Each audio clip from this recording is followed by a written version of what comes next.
Entendes o que estás lendo? O podcast que te leva através das páginas da Bíblia.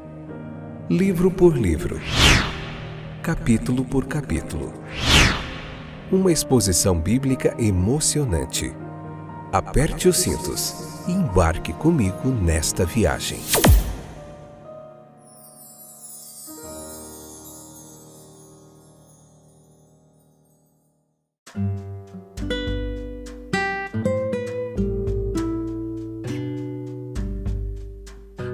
Olá, eu sou o Fábio, estou de volta para nós juntos estudarmos a Palavra de Deus. Tudo bem com vocês, meus queridos? Que bênção ter vocês aí de volta, para a gente continuar junto a nossa jornada através das páginas da Bíblia. Hoje vamos ver Êxodo capítulo 6, a parte primeira, episódio 178. Estamos na terceira temporada, chegando ao final de um ano. E Deus tem nos ajudado até aqui, né? Desde maio estamos estudando a Bíblia juntinho. Se Deus quiser, em 2022, ano que vem, a gente vai continuar juntinho o ano inteiro estudando mais livros da Bíblia, capítulo por capítulo. Tem sido uma jornada muito legal e eu espero que você esteja aí com a gente, beleza?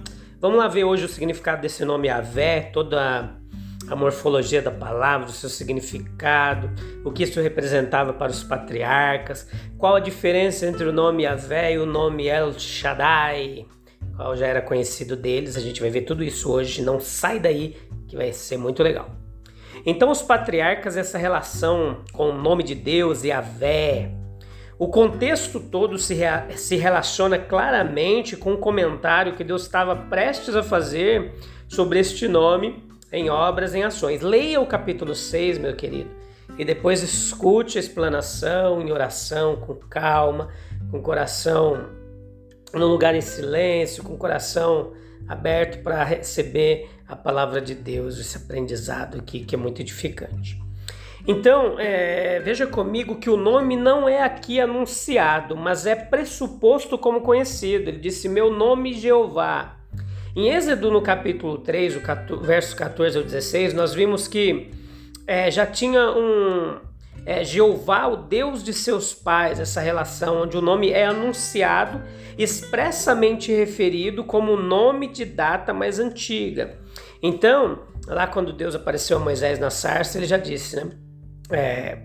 Ele já se referiu a esse nome a Moisés, que era como Moisés iria se apresentar diante daquele povo que provavelmente já havia esquecido quem era o Deus. Então, Deus disse assim, o Jeová, o Deus de seus pais. Então, o Deus de seus antepassados.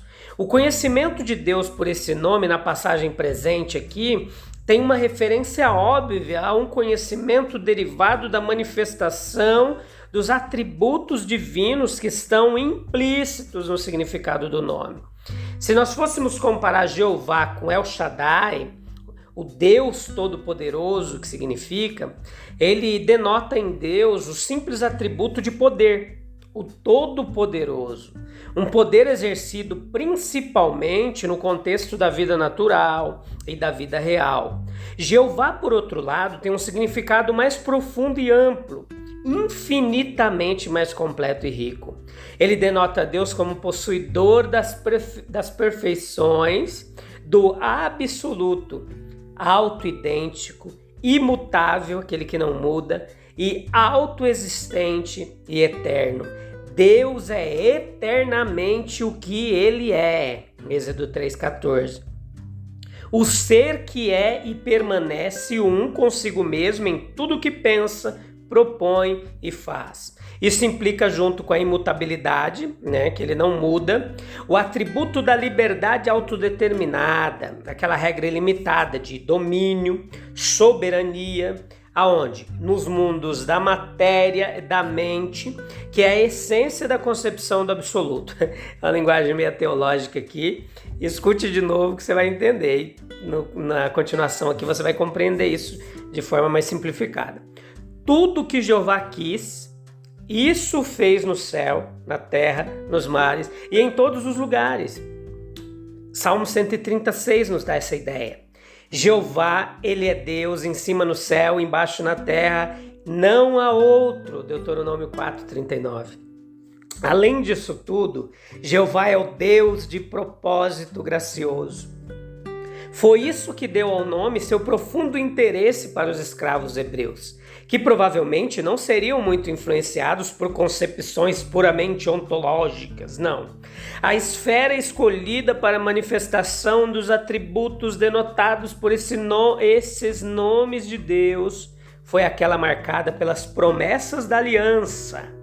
Então, El Shaddai, por exemplo, embora declarasse a posse por Deus do atributo de poder em geral, faz referências imediatas às manifestações de poder que Deus daria no nascimento de Isaac, no cumprimento da promessa a Abraão de uma numerosa posteridade, Gênesis capítulo 16, versículo 1 ao 7.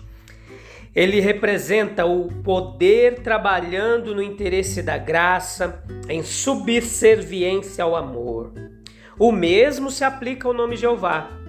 Uma visão de Deus em seu absoluto despertaria apenas o interesse especulativo, mas é diferente quando esse ser eterno, autoexistente, é visto entrando na história e se revelando como Deus do amor compassivo. Então, veja comigo que é diferente esse ser eterno, autoexistente, se revelando como Deus do amor compassivo. A graça e a misericórdia não são mais estranhas ao significado do nome, mas fazem parte dele, tanto quanto imutabilidade, ele não muda, e liberdade, ele é livre para fazer o que ele quiser. Isso, portanto, foi o que o nome disse a Israel, não simplesmente que havia um absoluto, ou mesmo que aquele que havia feito aliança com os pais e agora estava para realizar a sua libertação, era esse Deus absoluto. Mas sim, que foi na obra de sua salvação que suas perfeições como absoluto deveria ser surpreendentemente e extraordinariamente exibido. Então, a redenção deles deveria ser um campo escolhido para a manifestação desses atributos de Jeová. Nela, haveria uma descoberta e uma demonstração dessas características, superando tudo o que até então era conhecido. E não foi esse glorioso conforto para uma nação que jazia nas trevas e nas sombras da morte? Veja a exposição histórica deste nome, deste contraste.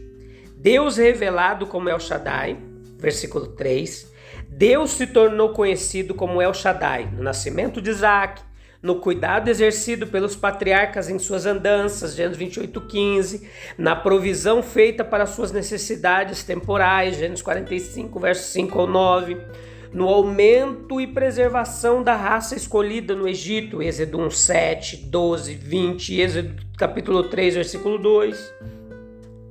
E esse nome, no entanto, era incompleto no significado para expressar os aspectos e relações mais ricas do caráter divino, trazidos à luz no Êxodo e nas experiências subsequentes do povo. A transição de El Shaddai para Jeová, nos versículos 4 e 6, narram os passos pelos quais o caminho foi preparado para a nova e mais elevada manifestação. Então perceba comigo que essa preparação envolveu o estabelecimento de um pacto de promessa. Se Deus é revelado como Jeová quando visto agindo com liberdade ilimitada, no cumprimento de um propósito, então era necessário, a fim de que a liberdade e a soberania dele pudessem se manifestar completamente, que o propósito fosse previamente declarado. Somente com base em um propósito previamente declarado, os atributos de Jeová poderiam ser exibidos de forma visível e completa.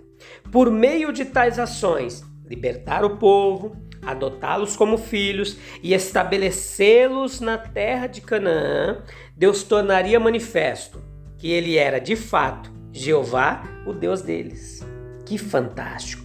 Ele iria mostrar seu poder, demonstraria sua supremacia como governante, iria magnificar a sua fidelidade ao cumprir seu convênio, sua aliança com Abraão, e se revelaria como Deus vivo, pessoal, trabalhando livremente na história em busca de propósitos graciosos. Em tudo isso, nós aprendemos muitas lições.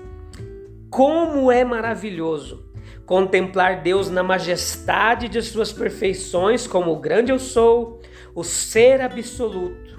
Mas que linguagem exprimirá a condescendência e graça demonstradas na inclinação deste ser absoluto para entrar em compromissos de aliança com o homem, até o ponto de se comprometer com juramentos para cumprir as promessas feitas por sua bondade gratuita. A manifestação dos atributos de Jeová na libertação de Israel do Egito tem a sua contrapartida superior no sacrifício de Cristo, onde foi feita a redenção dos homens do pecado e de Satanás por meio de Cristo. Cristo nos redime do fardo do pecado e da tirania do inimigo de nossas almas. Ele faz isso em virtude do braço estendido, dos julgamentos poderosos, com os quais, enquanto na terra, ele venceu o príncipe do poder deste mundo. Então ele mesmo julga também, suportando o julgamento de Deus ao ser feito pecado por nós, para que nele fôssemos feitos justiça de Deus. Por esta expiação e vitória, no poder da qual ele agora ascendeu ao alto, levando o cativo cativeiro, nós somos reconciliados com Deus e formados em um povo para o seu louvor. E ele se torna o nosso Deus. O mesmo poder que nos redimiu trabalhando em nós para nos libertar do pecado de nossos membros e nos preparar para uma herança celestial. E para a qual, como objetivo de toda a orientação de Deus sobre nós, as promessas apontam para a frente. Deus apareceu aos pais da nação de Israel sob o nome, para seus sucessores sob outro nome. O nome é mais do que o título. É o personagem, o aspecto do personagem, denotado pelo título. Jeová parece ter sido um título de Deus antes da época de Moisés. Mas a ele e aos israelitas, por meio dele, foi primeiro revelado aquele aspecto do caráter divino que explicava e justificava o significado daquele nome, daquele título. Então perceba comigo, meus queridos, que Abraão, Isaque e Jacó certamente conheciam a Deus. Eles acreditavam nele como um governante todo-poderoso, aquele que os governava e que cumpriria sua promessa a eles. Seu poder e confiabilidade foram as características em que mais confiaram. A fé deles centralizava-se em seu nome, El Shaddai, Deus Todo-Poderoso. E como uma fé prática e viva, tendia a assegurar a justiça pela qual, como semente para frutos, era considerada. Sem dúvida, a revelação de um novo nome, Jeová, a fixação da atenção em um novo aspecto do caráter divino, deve ter sido, a princípio, um tanto surpreendente para aqueles que se apegavam às antigas tradições. No entanto, ambos, na medida em que sua crença era genuína, no meio dessa revelação progressiva de Deus, conheciam e confiavam no mesmo Deus. Jeová era El Shaddai, visto apenas de um novo ponto de vista.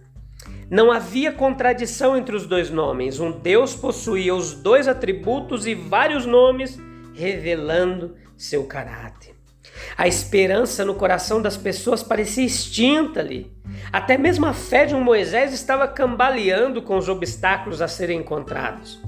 Já foi feita alusão à teoria de que o êxodo teve sua origem não em uma interposição sobrenatural de Deus, mas em algum gigantesco movimento espiritual surgindo entre as pessoas.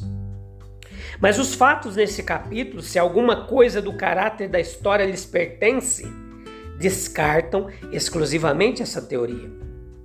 Longe do povo de Israel estar em um estado de entusiasmo esperançoso, pronto para fazer grandes esforços para a sua própria libertação. Eles parecem totalmente esmagados e com o espírito quebrantado, sem força. Sem dúvida havia um profundo propósito em Deus permitir que eles fossem trazidos a essa condição. Isso tornou mais evidente o fato de que sua libertação, ela não se originou neles mesmos, e nos fornece uma imagem impressionante da verdade do Evangelho. Nós também estávamos sem força, quando no devido tempo Cristo morreu pelos ímpios. Havia falta de vontade e também de poder para fazer qualquer coisa por nós mesmos. Deus se interpôs em nosso caminho e fez por nós o que éramos incapazes de fazer. El Shaddai, Deus Todo-Poderoso, Jeová, o Eterno, aquele que é imutável, que tem em si todo o poder, mas também a imutabilidade, a liberdade, a capacidade, atributos fantásticos desse nosso Deus. Nós aprendemos bastante teologia aqui hoje sobre os atributos de Deus, sobre como Deus se revelou ali ao povo de Israel, e depois a gente vai ver em toda a Bíblia como ele vai se revelando mais e mais de formas progressivas. Beleza? Deus abençoe, eu te espero no próximo episódio. Capítulo 2 de Êxodo, capítulo 6, a parte 2, para a gente continuar estudando isso aqui que está muito legal. Não sai daí e convida mais gente para vir aprender conosco. Deus abençoe. Tchau, tchau.